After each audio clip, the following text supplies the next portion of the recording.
You walk into Ikea because you need a lamp. That's it, just a single lamp. But before you can even find one, you're following arrows past a fake bedroom, a kitchen you suddenly wish yours looked like, and a perfectly organized office. And now you're holding storage containers you definitely didn't come in for. 20 minutes later, turning around somehow feels harder than just continuing. It seems like terrible store design. It isn't. Ikea's winding layout is one of the most valuable parts of the business because every extra room gives it another chance to change what you came in for. And at first, I thought it was just Ikea, but Ikea is far from the only business doing it. Most stores give you aisles and let you decide where to go. Ikea, they give you a path. You start in the showroom, walking through some complete bedrooms, kitchens, and living rooms. Then the path pulls you into the market hall, past all the smaller things you can grab along the way, before eventually reaching the warehouse where the furniture is waiting. Ikea even has a name for it, the main aisle, a route designed to keep you moving through the store without skipping much along the way. So Ikea isn't just deciding where the products go, it's deciding what you see before you reach them. And that order matters more than you might think. And this is where Ikea gets clever. It rarely shows you a couch as just a couch.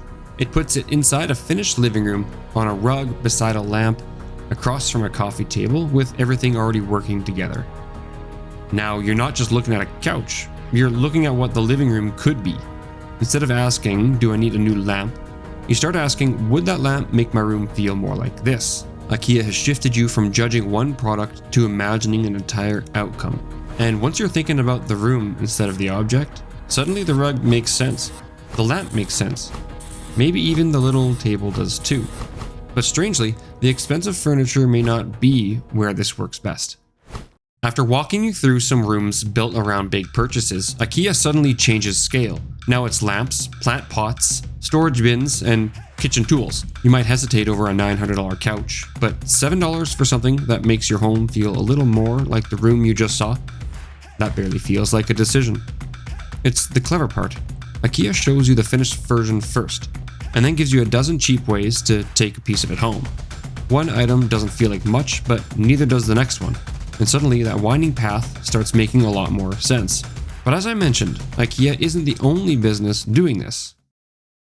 Some ways this is used in other businesses is when grocery stores do it by pulling you past products you never planned to buy before you reach the basics. Casinos? Well, those even go further, shipping the entire environment to keep you moving, exploring, and encountering one more opportunity to spend. And online, the path doesn't even need walls. Netflix leads you into another episode, Amazon puts another product in front of you, TikTok simply decides what you see next. Different businesses and the same basic idea. Control the path, and you can influence what people encounter along the way. Ikea just happens to make the path physical. Ikea's layout only feels inefficient if you think the goal is getting you to what you came for as quickly as possible. But that was never really the point. Every room gives Ikea another chance to change what you came in for. So when you walk in for one thing and somehow leave with the six, you didn't necessarily get lost. You just follow the path exactly as it was designed. Because at Ikea, the maze isn't getting in the way of the shopping experience. The maze is the shopping experience. And controlling the journey is only one way businesses influence what happens after you walk through the door. Sometimes the bigger trick is making sure the thing you bought keeps pulling you back long after you left.